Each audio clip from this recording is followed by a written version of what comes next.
Hello, and thank you for visiting Barbecue Stories. Today is a special day, it's our anniversary. I sat in my car across from the restaurant, smoking and scrolling through pictures of my wife Melanie and her lover, which my private investigator had just sent me. It's almost 6 p.m., and Melanie should be arriving any moment now. You can't imagine how long I've been waiting for this day. Today, everyone will get what they deserve.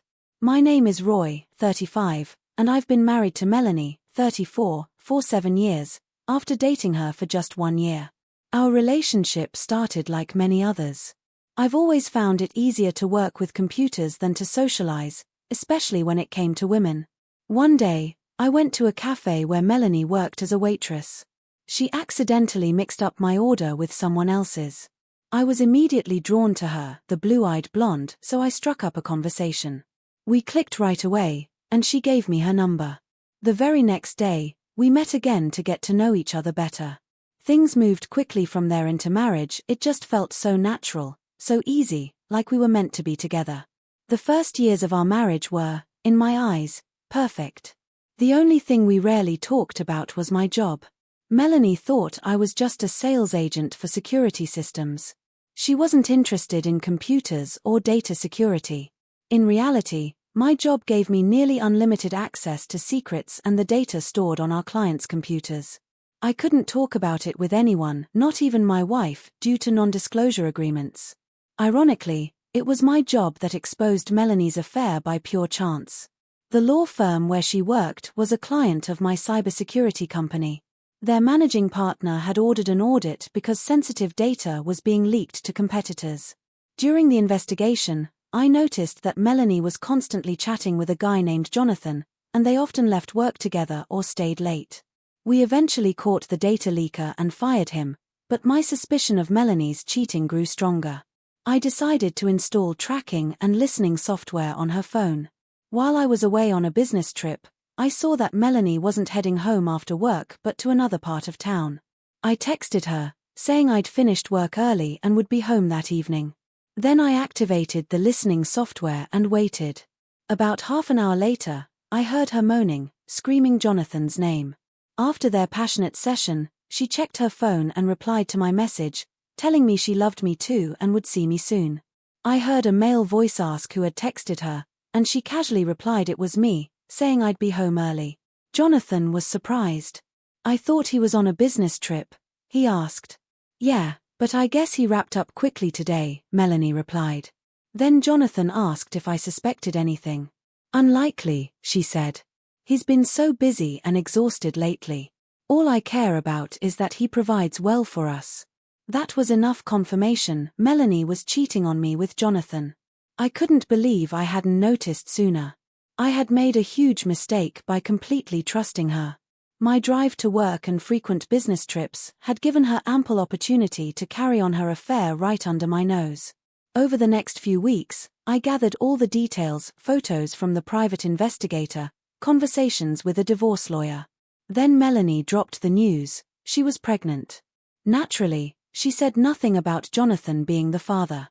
My lawyer explained that no judge would grant a divorce until after the baby was born. Melanie would get child support and other benefits. But if I suspected I wasn't the father, a DNA test would be my only way out of paying child support. I barely managed to keep myself together during the months leading up to the birth. When Melanie suggested we name the baby John, a name suspiciously close to her lover's, I was livid. I immediately got a DNA test. As expected, I wasn't the father. Since then, divorce and revenge were the only things on my mind. First, I made sure to protect my assets so Melanie wouldn't get a cent. Then, I waited for the perfect moment to hit the lovers where it hurt most. That moment was set for today, our anniversary. I texted Melanie after work, inviting her to a restaurant. I got out of my car and went inside, taking a seat at a corner table. Melanie soon arrived. I greeted her neutrally, complimenting her appearance. We ordered dinner, and soon, a familiar song began playing. Melanie suggested we dance, and I agreed, though I kept my distance, barely touching her while holding her. Once the music ended, I escorted her back to the table. During dinner, she asked why I seemed so distant, especially on our anniversary. That's when I told her her dress still reeked of Jonathan. No matter how hard she tried, she couldn't shake his scent. What nonsense are you talking about? Melanie asked, offended. You've been with him long enough in bed, and his little John's father, I said, laying it all out. What are you talking about? This is outrageous. I don't know what you mean, she protested. But I continued, pulling a thick folder from my bag and placing it before her. Here's the DNA test proving John's not my son. And here's a copy of every email, text, and chat between you and Jonathan from the past year. As you can see, privacy doesn't really exist online. Her face turned white as she read through the messages she had sent Jonathan, telling him how much she loved what he did to her and how she couldn't wait for him to give her another baby. I even had photos, audio, and video of their encounters. How long have you known? She asked. I told her I had been suspicious before she even announced her pregnancy. The divorce lawyer said I had to wait until after the birth for the court to consider divorce. Now, with John's birth, I had all the evidence I needed. I placed another envelope in front of her, divorce papers. Divorce? She asked through tears. Yes, I said, handing her a pen. Sign these now, and I'll give you a cashier's check.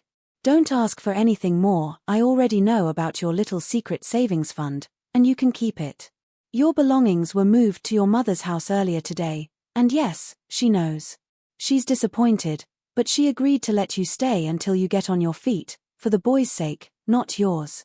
But I don't want a divorce, Melanie cried. Please, don't make it worse for yourself, I replied. Then she asked about Jonathan. Lucky for you, we live in a state where co-worker affairs can result in lawsuits. Your boss is speaking with him as we speak. He wasn't pleased to hear that one of his attorneys was sleeping with my wife. He agreed it would be best for both of you to no longer work at the firm. Sign the papers, Melanie, I added. Oh, and by the way, your credit card is cancelled, and your house key won't work anymore. I changed the locks today while you were at work. Once I was done, I felt like a winner. I finally told the truth instead of living with the secret of what I knew. Defeated, Melanie signed the papers and handed the pen back to me. I smiled as I reviewed the documents. Why did you do this on our anniversary? She asked, her face streaked with tears.